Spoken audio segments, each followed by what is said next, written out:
4:12 a.m. The cursor blinks on the screen of a secure government terminal inside a private legal chamber in London. Outside, the Thames moves without a single witness. The city holds its breath. And inside that room, a room with no cameras, no journalists, no royal correspondents on standby, a legal document reaches its final page. A hand lifts a pen. The pen touches paper. And just like that, the custody agreement between Prince Harry and Meghan Markle is signed, sealed, and entered into the permanent record of international family law. No fanfare, no announcement, no carefully worded palace statement timed to the morning news cycle. The world is asleep. And the people in that room, the ones who spent months negotiating every clause, every threshold, every carefully constructed sentence, prefer it that way. Hi viewers, but before we go any further, I want to ask you something personal. If you discovered that someone with a controversial past was quietly getting close to your children without your knowledge, what would you do? Drop your answer in the comments. Because what Harry reportedly did next will either make complete sense to you or shock you entirely. Now back to that room. The document is done. 47 pages. Dense with legal language that most people would never read and fewer still would understand. Clauses about primary residency, security clearance requirements, international travel notification windows. The bureaucratic scaffolding of a custody agreement between two people who were once the most photographed couple on Earth and are now officially co-parents navigating a framework built to keep their children, Archie and Lilibet, protected from the chaos that surrounds their last name. On the surface, this looks like closure. It is not closure. Because there is a version of this story that the public received. Clean, simple, forward-moving. Two parents reaching an agreement, a chapter ending. Stability restored. And then there is the version that actually happened. Those two versions are not the same. For months leading up to this moment, every official statement, every coordinated briefing, every carefully managed communication described the negotiation process with one specific word. One word repeated so consistently, so uniformly, across so many different channels, that it stopped sounding like a description and started sounding like a prayer. Amicable. The process was amicable. The discussions were amicable. The relationship between the parties was amicable. In statement after statement, that word appeared, placed front and center like a flag planted in uncertain ground. Here is what most people do not know about the way power communicates. When a single word becomes that repeated, that deliberate, that unanimous across every official communication surrounding a high-stakes legal process, it is never an accident. In the language of institutions, in the careful, controlled vocabulary of systems that have survived centuries by managing perception, repetition is not emphasis. Repetition is architecture. It is a structure built around something that needs containing. Something was being managed, and nobody outside that room was supposed to figure out what. The approval of this custody arrangement should have been the end of the public story. A deal reached. Children protected, parents moving forward. The kind of resolution that closes a chapter people had been watching with a mixture of fascination and genuine concern for two young kids who never asked to be born at the intersection of royalty, celebrity, and global media scrutiny. But the approval did not close the story. It cracked it open. Because in the hours that followed, in the quiet that settled over that private legal chamber after the pen was lifted and the document was filed, something else was happening. Something that did not make the morning news. Something that did not surface in any coordinated press leak or palace-approved statement. A second file was being prepared. Not a press release, not a counterstatement. Not the kind of document you release when you want the world to see what you are doing. The kind of document you prepare when you need the right people to understand something, and you need everyone else to stay completely in the dark. And at the center of that second file was a concern so precise, so carefully worded, so deliberately framed inside the cold language of legal procedure that the people who read it understood immediately that this was not about emotion. This was about something the public had not been told. The custody deal was approved, but the deal that was approved was not the deal that had been on the table 3 weeks earlier. Something had been added. and the reason it had been added, the event that made it necessary, as the name that appeared in the documentation that triggered the revision was about to set off a chain reaction inside one of the most powerful institutions on Earth, one that nobody saw coming, and one that once started could not be stopped. What do you think was added to that custody document? And why would it require the kind of secrecy that keeps even palace insiders quiet? Leave your theory in the comments. Page 7. Not page 1. Not the opening clause where the lawyers plant their flags and state their positions. Not the summary section that most people skim before signing. Page 7. The section that exists in the middle of documents like this precisely because the middle is where things get buried, where language gets dense, where the average reader's attention starts to drift and the words begin to blur together into legal noise. Page 7 is where they put the things they need to say but do not want found easily. And on page 7 of Harry's legal addendum, filed quietly, without announcement, within hours of the custody agreement being signed, a name appeared. Not in a headline, not in a press statement, not in the kind of bold, declarative sentence that announces itself as important. The name was placed inside a subordinate clause, wrapped in the kind of careful, measured language that legal teams use when they need to say something that cannot be unsaid. And they need to say it in a way that is precise enough to be taken seriously, but controlled enough not to detonate on contact. The name was Prince Andrew. Let's let that land for a moment. Because this is where the story stops being about paperwork and starts being about power. Harry's legal team did not file this addendum out of anger. They did not file it as a press strategy or a public relations move. There was no leak to a waiting journalist. No coordinated reveal timed to a news cycle. The document was submitted within the formal architecture of the existing custody process, through the proper channels, to the proper authorities, in the proper format. That matters. Because when you file something through proper channels rather than through the press, you are not trying to win public opinion. You are trying to create an official record. You are trying to make something real in the eyes of a system that only recognizes what has been formally documented. Harry was not making a scene. Actually, he was making a case. And the case was not about criminal behavior. That distinction is critical, not just legally, but for understanding the full weight of what was happening. The addendum did not allege that Andrew had broken any law. It did not use the language of accusation or wrongdoing. It used something far more precise, and in many ways far more powerful in an institutional context. It raised an influence concern. Now, to most American readers, that phrase might sound like corporate language, the kind of thing you hear in a boardroom presentation or a compliance training seminar. Influence concern. It almost sounds mild. It is not mild. In the world of royal institutional governance, in the constitutional framework that dictates how the monarchy manages proximity, access, and reputational exposure, an influence concern is a serious formal classification. It is the institutional equivalent of a raised red flag in a system that does not raise flags casually. Because once a flag is raised, a process is triggered. And once a process is triggered, it cannot be quietly untriggered. The concern Harry raised was specific. It was about contact parameters, about who had been given access to spaces adjacent to the custody negotiation, about the nature of certain conversations, about a recommendation that had been made, phrased helpfully, framed generously, regarding choices that directly affected Archie and Lilibet. And threaded through all of it, referenced with the kind of careful precision that tells you a lawyer has reviewed every word multiple times before submission, was Andrew's name. Not as a villain, and as a variable. Here is something that rarely gets explained in coverage of royal dynamics. In constitutional monarchy systems, influence is not just personal. It is structural. It operates through networks of proximity, through who sits near whom at private gatherings, through whose calls get returned, through whose recommendations carry weight in conversations that never appear in any official record. When power has a history, proximity becomes risk.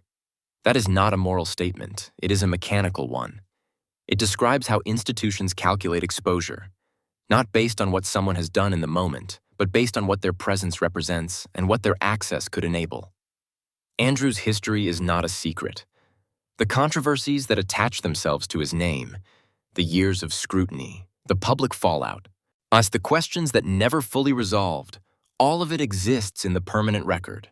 Not alleged, documented, known. And a figure with that kind of documented history operating in proximity to a custody negotiation involving minor children under royal protection legacy status, children whose lives would be subject to international media scrutiny for the rest of their childhoods, was not a neutral fact. It was a risk variable. The addendum said so, formally, on the record, in the kind of language that forces a system to respond, not because anyone wanted a confrontation, but because the system is designed to respond when certain thresholds are crossed. And this threshold had been crossed. What happened next did not make the news. There was no public statement from palace representatives.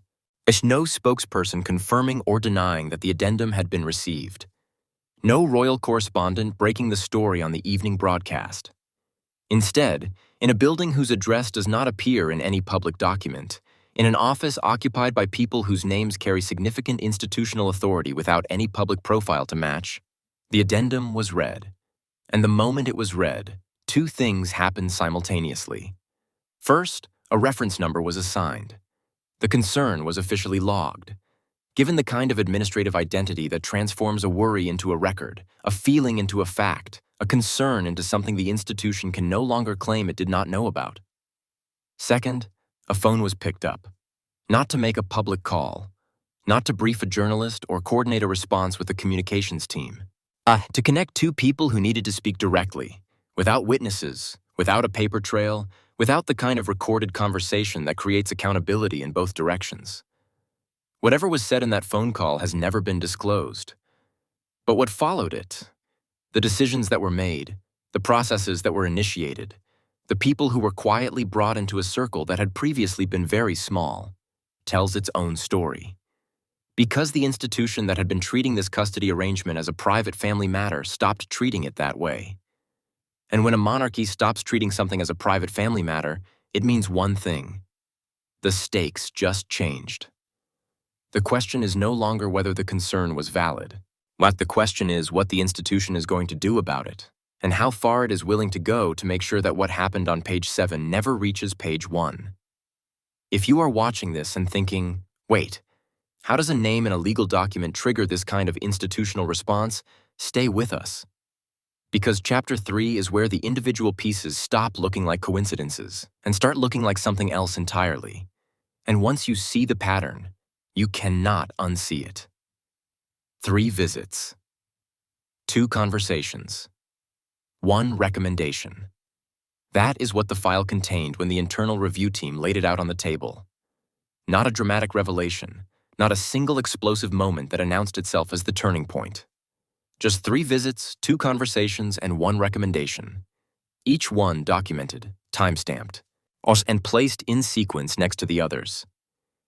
Individually, not one of those 7 data points would have caused a single eyebrow to raise inside the most cautious legal office in London. Together, they caused something far more serious than raised eyebrows. The first visit happened on a Tuesday. Private. Unannounced in any public calendar. No photographers positioned outside. No security detail visible enough to attract attention. The kind of visit that families make to each other all the time. The kind that, in any other context, would require no documentation, no review, no institutional response of any kind. But context changes everything. This visit occurred during the active negotiation window of the custody agreement, at a time when the legal framework governing the children's lives was still being constructed, at a time when every interaction, every relationship, every point of access was technically relevant to the process unfolding in formal legal chambers. The second visit followed within 10 days. Same category of event. Unannounced. Private. The kind of thing that looks like normal family contact right up until the moment you place it on a timeline next to everything else. The third visit happened 4 days before the final draft of the custody agreement was submitted for approval. 4 days. That timing is not an accusation. But it is a fact. And in institutional reviews, In the kind of careful, methodical analysis that constitutional systems apply when they are trying to determine whether a pattern exists, timing is one of the most important variables in the room. The first conversation was referenced in a communication that was not intended for review. The kind of passing mention that surfaces when documents are examined comprehensively. The kind that looks, in isolation, like ordinary relational exchange. Someone spoke with someone. A topic came up. Thoughts were shared. Normal. Except the topic that came up was not small talk. It was directly adjacent to decisions being made inside the custody process. Specifically, it touched on the question of which educational environments might be appropriate for children of a certain background and heritage. Children. Specifically, Archie and Lilibet. The second conversation followed the same pattern. Informal framing. Helpful tone. Phrased in the language of caring family members who want what is best for the next generation. The kind of exchange that, you read in isolation, sounds generous and warm and completely innocent. But read in sequence, placed on the same timeline as the visits, the timing, the proximity to the negotiation window, it starts to sound like something else. And then there is the recommendation. This is the piece that moved the internal review from preliminary to serious. The recommendation was specific. It named an institution. It suggested a pathway, educational, social, developmental, that would place the children in a particular kind of environment. An environment that would, as a natural consequence of its structure and its network, bring them into regular contact with a specific world. A world connected to a specific set of people. People connected to Andrew. None of this violated a written rule. That is the critical detail that gets lost when these dynamics are described in simplified terms. There was no law broken, no explicit prohibition crossed, no line in any existing document that said, this specific recommendation, made in this specific way during this specific window of time, constitutes a violation of protocol. None of these events violated protocol, but combined, they triggered something rare.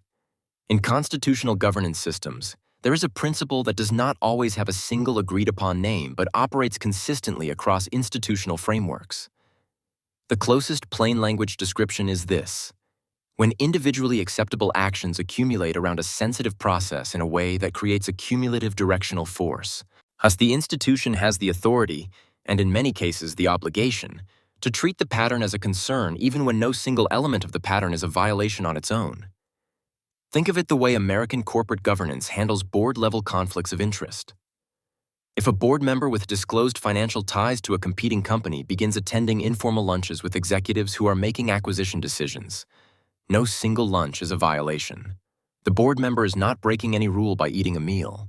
The executives are not breaking any rule by accepting the invitation. The conversation that happens over that meal, if it stays sufficiently general, may not cross any bright legal line. But when the lunches happen repeatedly, when they happen during specific decision windows, as well when the topics discussed during those lunches begin to align with the decisions being made in the boardroom, when a pattern emerges that connects the informal access to the formal outcomes, a governance review does not wait for the violation. It responds to the pattern. Royal institutional logic operates on this same principle, with one layer of complexity that corporate governance does not carry. The stakes in a monarchy are not financial. They are reputational, constitutional, historical. A corporation that makes a bad acquisition can divest, restructure, absorb the loss, and rebuild.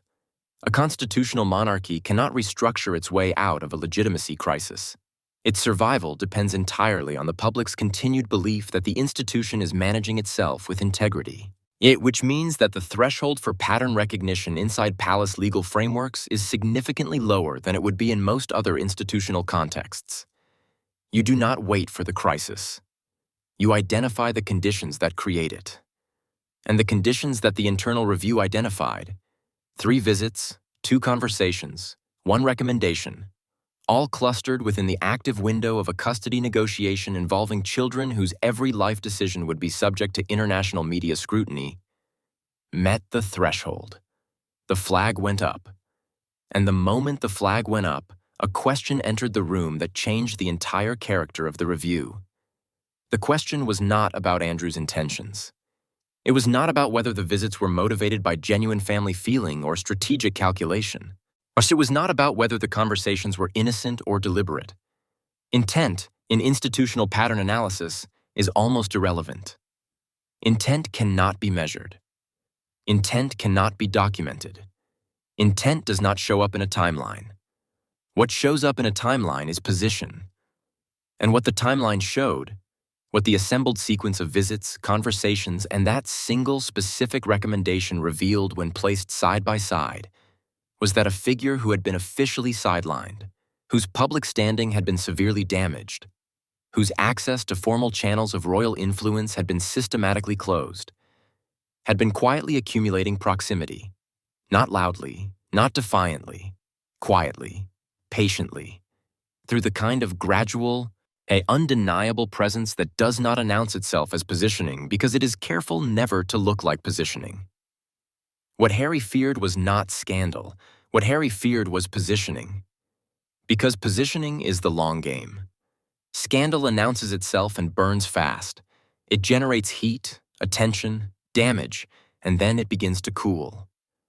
The news cycle absorbs it. The institution manages it. Life moves on. Positioning is different. Positioning works on a different timescale entirely. It accumulates in the background while attention is elsewhere. It builds through access, through relationship, through the quiet establishment of presence in spaces that matter, until the day arrives when the positioning has created enough proximity that the question of whether someone is truly outside the circle becomes genuinely complicated to answer. Yet that was what the pattern revealed. Not a crime, a strategy. And the people now holding that file, the people whose job it was to assess institutional risk before it became institutional damage, understood something that would not have been apparent to anyone reading the morning headlines. The custody agreement had not just been a custody agreement. It had been a door, and someone had been standing very close to that door, waiting. And the institution had only just realized it in time. Or at least, that was what the people in that review room wanted to believe. Because the more they examined the file, the more one unsettling question kept surfacing between the lines of every documented visit, every referenced conversation, every carefully worded recommendation. How much had already gotten through? The pattern is now visible. The visits, the conversations, the recommendation, the timeline. Each piece placed next to the others until the picture they form is impossible to look away from. But what happens when an institution this old, this powerful, and this practiced in the art of self-preservation decides that a pattern has crossed its threshold? Chapter 4 takes you inside the moment the institution stopped watching and started acting. And what it did next had never been done before in the modern history of the British monarchy.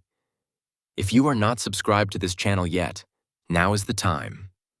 Turn on your notifications so you are there the moment the next chapter drops.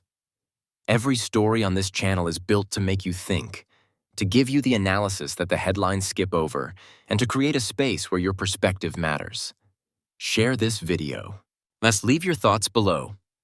Tell us what you think the institution discovered when it went deeper into that file. The memo landed on a desk at 9:47 a.m. Not emailed. Not sent through any digital system that generates logs, creates metadata, or leaves the kind of electronic footprint that can be subpoenaed, leaked, or reconstructed by a determined journalist with the right sources. Printed, physical, carried by hand from one office to another by someone whose entire professional identity is built around discretion. The person who received it read it once, then read it again, then picked up a phone and made a call that lasted 4 minutes and 12 seconds. A call that would never appear in any official record because it was made from a line specifically maintained to ensure that certain conversations remain permanently off the books. Whatever was said in those 4 minutes and 12 seconds set everything that followed into motion. Because the memo was not a routine document. It was not the kind of internal communication that gets filed, acknowledged, and forgotten in the administrative machinery of a large institution. It was the kind of document that arrives at a specific desk because the person behind that desk has the authority to make decisions that cannot be made anywhere else. And the review team needed that authority activated. Now, the language in the memo was controlled, precise, Every word had been chosen with the awareness that this document, however carefully managed, existed in a system where nothing is truly permanent and nothing is truly private. It did not use emotional language. It did not editorialize. It assembled the facts, the visits, the conversations, the recommendation, the timeline, and presented them in the dry, sequential format of an institutional risk briefing. And then at the bottom of the second page, it used a phrase that changed everything. One phrase in that internal memo changed the tone entirely. The phrase was, reputational proximity risk. 3 words. Read them slowly, because each one is doing specific and important work. Reputational. This is not about personal conduct in the legal sense. This is not about whether a law was broken or a rule was violated. This is about perception, about how the presence of a particular figure in a particular context will be interpreted by the public, the press, and history. Reputation is the currency of monarchy. It is the only currency that cannot be replaced when it runs out. Proximity, not direct involvement. Not formal participation, not a named role or an official position. Proximity, closeness. The measurable, documentable fact of being present in spaces that matter, adjacent to decisions, adjacent to people, adjacent to a process whose outcome carries institutional weight.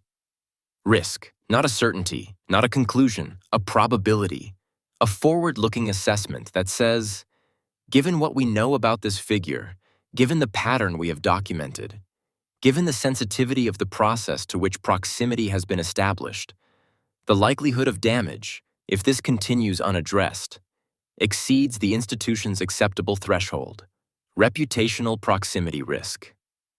In any other context, those 3 words might sound like the kind of language that fills corporate compliance documents and risk assessment frameworks and never actually changes anything. But inside the constitutional framework of the British monarchy, inside a system that has survived for centuries precisely because it treats reputational exposure as an existential threat rather than a management inconvenience, those 3 words are as close to an alarm as the institution allows itself to get. The alarm had been sounded. And now the institution had to decide how to respond. Here is something that most coverage of royal dynamics gets fundamentally wrong. It treats the monarchy as a family with a PR team. It reduces the institutional response to scandal and controversy down to the level of image management. Who said what? Who leaked to which journalist? Whose statement came first and whose came second? That is not how the monarchy operates. The monarchy operates as a constitutional system first, a family second, and a brand last. And constitutional systems do not respond to threats the way individuals do. They do not react with emotion. They do not move fast and loud.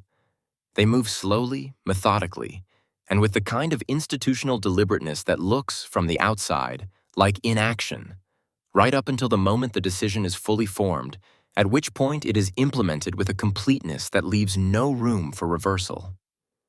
Legacy institutions do not fear emotion. They fear instability. Emotion is a weather event. It arrives, it causes disruption, it passes, and the institution remains. Instability is different. Instability is what happens when the public begins to suspect that the institution cannot manage its own internal environment. When the gap between the image the institution projects and the reality it is living becomes wide enough that even casual observers can see through it. That gap, the gap between the clean, forward-looking narrative of a custody deal approved and a family moving toward stability, and the reality of a pattern that had triggered an internal review and produced a memo using the phrase reputational proximity risk, was exactly the kind of gap the institution could not allow to widen. The response had to be structural, not emotional, not personal, not the kind of response that generates its own headlines and creates its own news cycle and shifts public attention from the original concern to the institutional reaction. Structural. Quiet, embedded in the language of documents that most people would never read, enforced through mechanisms that most people would never know existed. The internal review escalated, the language shifted, and in institutional terms, the shift in language is the shift in reality. Words are not decorative in systems like this. They are operational. The words that appear in official communications determine what is possible, what is required, and what is prohibited. From concern to risk, from risk to containment. That progression, 3 stages, each one representing a significant elevation in the seriousness with which the institution was treating the situation, happened over the course of 72 hours. 72 hours in which the public saw nothing, heard nothing, and knew nothing. 72 hours in which the machinery of one of the world's oldest institutions was running at full capacity, making decisions that would reshape the custody agreement, alter the framework governing the children's lives, and establish precedents that palace legal teams would be referencing for decades. A senior advisor was briefed, then a second, then a third, someone whose involvement in the process signaled to everyone else in the room that this had moved beyond the level at which it could be managed quietly by a small team with limited authority. The circle was expanding. And in institutional terms, a circle that expands means a problem that has grown beyond the capacity of its original container. Security vetting protocols were quietly re-examined, not because new information had emerged about any specific individual's conduct, but because the pattern review had revealed that the existing protocols had not been calibrated for the specific kind of proximity risk that the timeline now documented. The protocols were not wrong. They were insufficient. There is an important difference. Wrong implies error. Insufficient implies that the situation had evolved beyond what the original design anticipated. The design needed updating. And then, in the movement that confirmed, for those watching the institutional machinery from the inside, that the response had reached its most serious phase. A meeting was called. Not a briefing. Not a review session. Not a scheduled check-in between members of a standing committee. A meeting, closed doors, minimal staff. A room selected specifically because its location within the building meant that the presence of the people summoned to it would not be visible to the wider staff population. Because in institutions like this, visibility is information. The mere fact of certain people gathering in a certain room at a certain time tells a story, and this was a story that needed to remain untold for as long as possible. The people who walked into that room carried folders, physical folders, and every one of them understood, without being told, that what was discussed inside those walls would determine not just the outcome of a custody arrangement, but the structural boundaries of the institution itself going forward. The door closed, and for the people on the other side of it, the vast majority of the world going about their morning, checking their phones, reading about a custody deal that had been quietly approved while they slept, absolutely nothing appeared to have changed. That is the most dangerous kind of change. The kind you cannot see coming. The kind that has already happened before you realize it was possible. Because inside that room, with the door closed and the folders open and the right people finally assembled in the same space, one question was about to be asked. A question so precise, so targeted, so perfectly constructed to cut through every layer of institutional politeness and get directly to the heart of what was actually happening. That the answer to it would change the trajectory of everything. And no one outside that room would ever hear it asked. The meeting has been called. The door is closed. The folders are open. And the question that is about to be asked inside that room is one that nobody involved in this process wanted to hear, because the moment it is spoken aloud, every comfortable explanation, every innocent framing, every generous interpretation of what the pattern shows falls away. The door closed at 2:23 p.m. No announcement. No agenda circulated to staff. No calendar entry visible to anyone below the clearance level required to know this meeting was happening at all. Just a door, swinging shut on its old brass hinges, sealing the people inside it away from the rest of the building and from the rest of the world. The room itself told you everything you needed to know about the kind of decisions made inside it. Oak table, the kind of furniture that was already old when the people sitting around it were born. Scarred by decades of use but never replaced, because in institutions like this, age is not a liability. Age is authority. The table had absorbed generations of difficult conversations and given nothing back. No record, no echo, no trace of what had been decided across its surface. It was, in its way, the perfect witness. Present for everything. Accountable for nothing. Around it, 6 chairs, 6 people, each one selected not by accident, but by a precise calculation of who needed to be in the room for the decision to carry the institutional weight it required, and who needed to stay outside it to preserve the kind of deniability that protects systems from the consequences of their own choices. Physical folders at every seat, identical, ordered. The kind of documentation that exists in physical form specifically because physical documents can be controlled in ways that digital ones cannot. They do not live in servers. They do not generate access logs. They do not send themselves to the wrong recipient at 3 a.m. because someone clicked the wrong button. They exist where you put them, and they disappear when you decide they should. No laptops, no phones on the table, no recording devices of any kind. Just 6 people, 6 folders, and a silence so complete and so deliberate that it functioned less like the absence of sound and more like a presence of its own. Something with weight, something with intention, something that communicated before a single word was spoken, the seriousness of what was about to happen. Thus, the silence lasted longer than anyone outside that room would have expected. Because these were not people who spoke carelessly. These were not people who filled quiet spaces with noise out of discomfort or habit.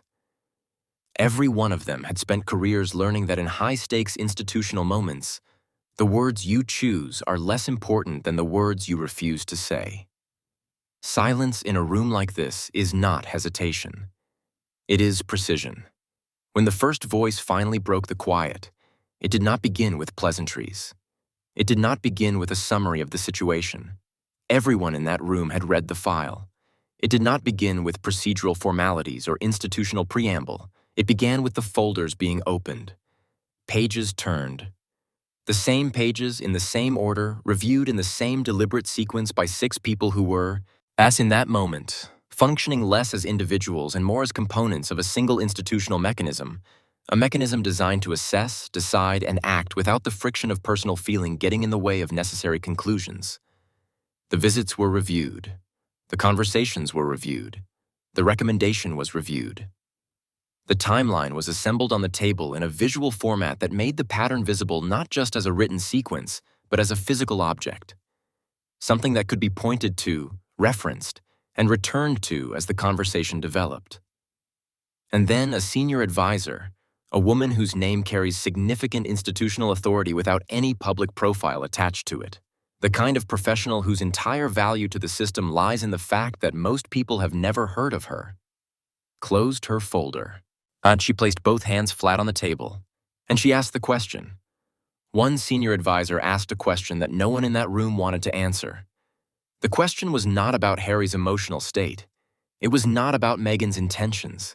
It was not about Andrew's motivations or the specific content of any individual visit or conversation. Those were personal variables. Interesting, perhaps, to journalists and commentators and the millions of people who followed this family's story with genuine investment. But personal variables are not what institutional reviews are designed to adjudicate. The question she asked was structural. She asked, "Is this about parenting or about re-entry?" 6 words in the first part, 4 in the second. 10 words total that reframed everything that had been discussed up to that moment and made it impossible for anyone in the room to continue treating this as a complicated family situation that required sensitive management. Because parenting and re-entry are not just different categories of human activity. They are different categories of institutional concern, and they require completely different institutional responses. Parenting is private. Parenting lives in the emotional, relational, deeply personal domain of 2 individuals trying to do right by children they love. Parenting is messy and complicated and shaped by history and hurt and hope. Parenting, even when it involves people whose lives are entangled with institutions of enormous power, is ultimately a human matter. The institution does not govern human matters, but the institution governs institutional ones. Re-entry is institutional. Re-entry is what happens when a figure who has been formally, structurally, irreversibly removed from a position of influence within a constitutional system begins to construct, through informal channels, a pathway back toward that influence. Not through official reinstatement, which requires a formal process with formal accountability, through proximity, through relationship, through the accumulation of small, individually deniable moments of access that collectively amount to a presence the institution never sanctioned. Re-entry does not announce itself. That is what makes it dangerous in ways that direct confrontation never is. Direct confrontation can be managed. It generates a visible event, and visible events can be responded to through official channels. As re-entry generates nothing visible. It generates a pattern, and by the time the pattern is legible, the re-entry may already be substantially complete. The question hung in the room for a long moment after it was asked. Not because no one knew the answer, because everyone knew the answer, and speaking it aloud meant that the comfortable middle ground of treating this as a family matter, sensitive and regrettable but ultimately private, was no longer available to anyone sitting at that table. The answer transformed the meeting. What had begun as a review of documented concerns became something more consequential. The folders were revisited. Specific entries were marked. The timeline was examined not for what it showed about individual events, but for what it revealed about directional intent. The way a sequence of actions, thus read forward from beginning to end, suggests a destination that none of the individual actions announce on their own. The destination the timeline suggested was not subtle.